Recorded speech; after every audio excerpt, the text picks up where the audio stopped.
IT ประจำบ้านสวัสดีครับมาชมหัวปลั๊กพ่วง DIY ที่อยากจะแนะนำนะครับตัวนี้ผมใช้มาสักพักแล้วฝั่งทางซ้ายนะครับอายุการใช้งานไม่ต้องห่วงครับใช้งานได้นานแน่นอนตัวนี้เขาเป็นปลั๊กพ่วงที่มีให้เฉพาะรางแต่จริงๆเขามีรุ่นที่มีสายไฟขายด้วยนะครับสามารถซื้อแยกได้แต่ถ้าเกิดว่าต้องการเอามาต่อสายไฟเองเอามาเป็นปลายสายที่มีสายเดินอยู่แล้วก็แนะนำรุ่นนี้นะครับยี่ห้อ Randyผมใช้แล้วรู้สึกว่าค่อนข้างที่จะแน่นฟิตเปรี้ยเลยแล้วก็ออกแบบมาสีพาสเทลสีเทากับสีขาวสวยดีครับดูเป็นธรรมชาติแล้วก็ดูสะอาดต้นโล้นฝั่งทางซ้ายเนี่ยจะดูแข็งๆหน่อยเหลี่ยมหน่อยแต่ฝั่งทางขวาเนี่ยผมรู้สึกว่ามันสวยดีนะครับแล้วก็มีมอกแล้วด้วยตามสเปค Max 4,000 วัตต์นะครับแต่จริงๆแล้วก็16แอมป์นี่แหละ 4,000 วัตต์จริงๆคือ16แอมป์นะครับเวลาคูณออกมาแล้วมันก็น่าจะได้ประมาณ 3,600 วัตต์แถวๆนี้แหละผมอยากจะบอกแค่ว่าไม่ควรเกิน 3,000 วัตต์นะครับแล้วก็สายไฟที่ใช้เนี่ยควรจะเป็นสายใหญ่ด้วยนะเป็น3เส้นก็จะดีที่สุดเนื่องจากว่าปกติแล้วมาตรฐานเนี่ย3หัวนะครับแบบนี้เลยนะเป็นสายสีดำข้างในมี3เส้นถ้าจะให้ถึง 3,600 วัตต์เนี่ยก็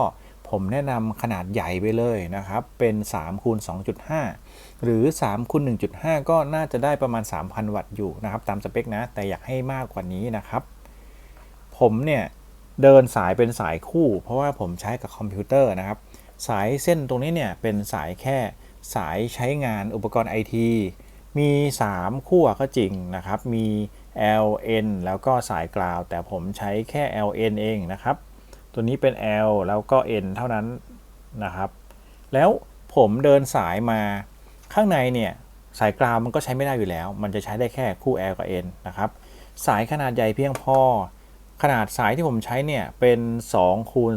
2.5 นะครับ 2.5 สแควร์มิลลิเมตรเรือๆเลยมากกว่า 2,000 วัตต์ก็ได้ 3,000 วัตต์ก็ได้แต่ 3,000 วัตต์เนี่ยสายตัวนี้มันจะนำไฟฟ้าได้ไม่ดีมันจะรู้สึกอุ่นๆนะครับ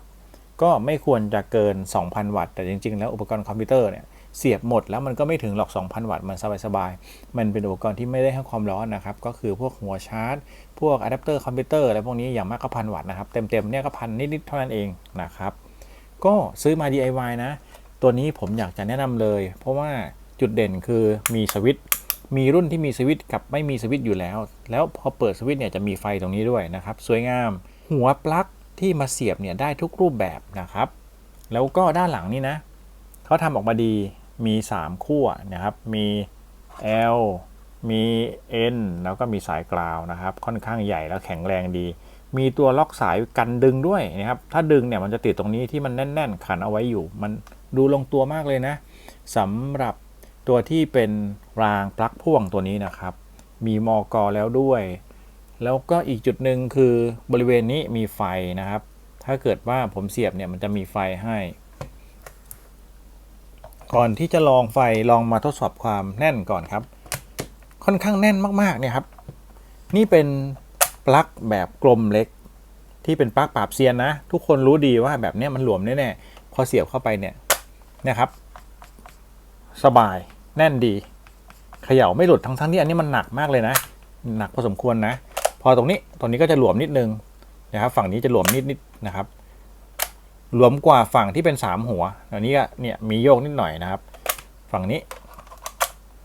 เนี่ยครับมันก็จะได้ระดับหนึ่งแต่มันก็จะมีความเพเยอขึ้นมานิดนึงแต่ฝั่งเนี้ยแน่นดีมากๆเนี่ยแน่นดีนะครับถ้าเกิดเป็นปลั๊กอย่างอื่นที่เป็นปลั๊ก3ขาแบบนี้โอ้โหแน่นมากๆเนี่ยครับขยับแรงๆไม่หลุดเลยมันแน่นทำออกมาได้ดีนะผมว่ามันโอเคดีแน่นแล้วก็สนิทแบบนี้เลยนะครับแบบนี้สบายๆถ้าเกิดเป็น2ขาล่ะตัวนี้เป็นหัวแปลงแน่นดีชอบยี่ห้อ Randy เพราะว่าความแน่นนี่แหละครับมี2ยี่ห้อที่ผมชอบใช้ถ้าเป็นหัวแปลงกับปลั๊กผมชอบใช้นาโนนะครับเนี่ยตัวนี้ก็แน่นดีเพราะว่านาโนเนี่ยขาเขาใหญ่เนี่ยนะครับขาใหญ่ดีถ้าเกิดเป็นพวกปลั๊กอีกชุดหนึ่งผมก็ชอบวีน่าครับถ้าเกิดเป็นปลั๊ก3ขาวีน่าก็ใช้ดีขึ้นอยู่กับรูปทรงนะคุณชอบรูปทรงแบบไหนก็เลือกได้เลยนะครับถ้าเกิดเป็นปลั๊ก3ขาแบบเนี้ย ของแรนดี้ผมยังไม่เห็นมีขายเวลาเขาแถมเนี่ยเขาจะแถม2ขามาซึ่งผมไม่ได้ใช้นะผมชอบรางปลั๊กของแรนดี้แต่ถ้าเกิดเป็นปลั๊ก3ขาแบบเนี้ยผมชอบวีน่านะครับวีน่าทำออกมาได้ดีตามมาตรฐานสมัยใหม่ก็คือบริเวณโลหะอยู่ตรงปลายถัดออกมาเป็นพลาสติกนะครับตัวนี้ไม่นำไฟเวลาที่มันเพเยขึ้นมาเอาไม้บรรทัดมาแย่เนี่ยมันไม่นำไฟตรงนี้ก็โอเคชอบมากๆนะครับส่วนตรงนี้ของยี่ห้อวีน่านะครับวีน่าทำออกมาได้ดีนะ